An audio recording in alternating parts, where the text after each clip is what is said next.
Welcome back to Hardball. New York Times columnist Charles M. Blow wanted a better sense of the mind and mood of the country of the right, and so he immersed himself in conservative media. He wrote in Saturday's New York Times, "My read, they're apocalyptic. They feel isolated, angry, betrayed, and besieged, and some of their leaders seem to be trying to mold them into militias."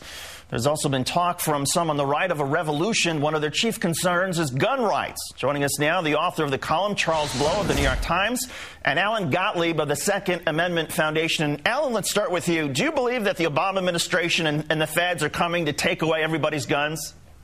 I believe that's what they'd like to do. I don't think we're going to let them get away with it. But if you look at Obama's record back when he was a state senator... To be honest, do you believe that that's what they're planning? Do you believe that they are planning to come and take everybody's guns away? Well, let's put it this way. Attorney General Eric Holder has already made that announcement that he'd like to do it. Hillary Clinton's talked about it. Where did he make the announcement? Where did he say he's coming to take your guns away? He'd like to put back in a ban on so-called assault weapons, or what we call sport utility. Right, but that's very different from taking everybody's guns away, which is the kind of stuff Glenn Beck and Rush Limbaugh and others have said. And the reason I asked this... Well, hold on a second. No, hold on a second. He also filed an amicus brief with the U.S. Supreme Court saying people didn't have an individual right to keep and bear arms in the Washington, D.C. case when the court struck down the gun ban there. So there's no doubt they support gun bans. Well, actually, there's a lot of doubt. There's no doubt that they want to get rid of assault weapons. But here's the issue, because Richard Poplawski killed 3 police officers in Pittsburgh a couple days ago because he thought President Obama and others and the feds were coming to take his guns away. And I guess my question is, Charles, to you, who's responsible for that? Is it this deranged guy, or how much of a factor is this stuff that's out there in the right-wing megaphone contributing to this this thought process of these people? Right. I don't know what's happening in his case yet, and he will go to trial. We'll find out more about his case. But I think that what's happening in that echo chamber is very dangerous, because it only takes a couple of people or one person to do something that with the gun that is very irresponsible, that leads to something like this. And I feel like if you are going to let these people ramble on, if they feel like that's a responsible way to use the platform that they have, then that's very unfortunate. Well, speaking of responsibility, let's run the clip. Here's Glenn Beck talking about fascism being on the march, and here's the visual image that he used. Watch. We said, enough. Now on with the other guy. We're going to go to the other guy and put him in power. And now that that's happened, people are realizing, wait a minute, grass isn't any greener on the other side. In fact, it's exact same color. Americans on both sides now are saying, hang on, haven't I seen this movie before? Enough!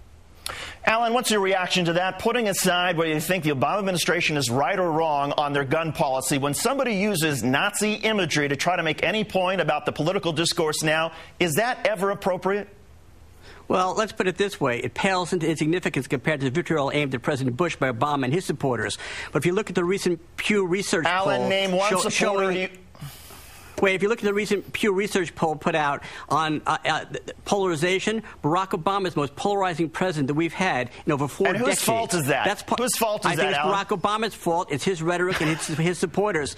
His rhetoric, which is causing people to use Nazi imagery. Here's my issue. Nationalizing the banking industry, calling for socialization. Alan, anybody who uses Nazi imagery diminishes the significance of World War II, the sacrifices this country made to begin with. Anybody who would suggest that FEMA camps are like concentration camps, which is what Glenn Beck has been suggesting, minimizes the significance of what happened with World War II. And isn't that a dangerous place for a country to be going? I agree it minimizes it. So it's just like Barack Obama supporters minimized a lot of things by claiming we were becoming a police state under George Bush. The same kind of rhetoric they use, the same kind of imagery they use. The bottom line is this doesn't help at all. But when it comes right out of the White House with programs, policies, economic things that scare the hell out of the American people, in politics, every reaction has an opposite and equal reaction. And you're seeing a reaction to what the Obama administration is doing. So, Charles Blow, your reaction to the idea that somehow it's Barack Obama's fault that some in the right-wing echo chamber are using Nazi symbols to get people riled up? I think that argument's laughable. I mean, I think that what we have to remember about this particular issue is, if you scrape the bottom on the left or the right, either one of those barrels, you're going to come up with something ugly. The problem is when people with a bigger reach than just the people in the blogs online start using this kind of language, this kind of imagery, and at the same time pushing people out to say, Barack Obama is going to take away your guns. And so the reason that people start to buy the guns is because they're afraid of the government. That is a very dangerous combination of events. People have legitimate reasons to be fearing the government right now. It's nationalizing industries. It's nationalizing industries. It's trying to control people's health care. It's infringing on gun rights in lots of different ways with executive orders and things the administration is doing behind the scenes. Believe me, there's a lot of fear out there, and it's being propagated by administration. All they have to do is come out and say, we're not going to do these things. And we should confront that fear with guns? And we should confront that fear with guns? No, I'm not saying confront the fear with guns, but that doesn't mean you can't own one. And if you think the government might take your rights away from you, you want to try and exercise them before that happens. It's a normal reaction. Everybody does it, left or right. In fact, a lot of people buying guns are first-time gun owners who happen to be liberal Democrats. Okay. A lot of people buying guns are also not liberal Democrats.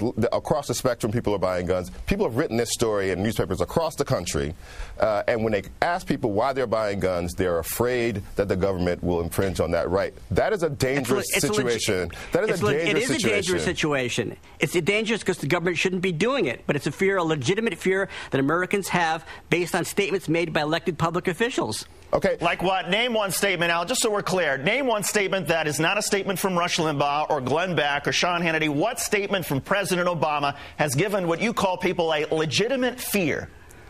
President Obama has tried to duck the issue a lot, but it's his spokesman, his administration. Attorney General Eric Holder. We're just trying to be specific here. Hillary Clinton. I mean, blaming Americans' gun ownership, blaming Americans who own guns for the crime happening in Mexico, which is totally absurd. I mean, things of that nature. We need to crack down on guns in the United States. Oh, Alan, yes, she that's did not say what she that. said. Try again. Oh, yes, she did. No, she did say that. I'm sorry. I have the quotes. Alan, you're not entitled to your own facts, and I think that's part of the problem with this entire debate is when the right-wing echo chamber comes up with their own facts and their own analogies and says that fascism is on the march and that FEMA's creating concentration camps. You get some of these nutcases who are going to take matters into their own hands. I never said FEMA's doing concentration camps or taking matters in their own hands. We have a ballot box and a jury box, and we're going to beat Barack Obama's gun bans that way.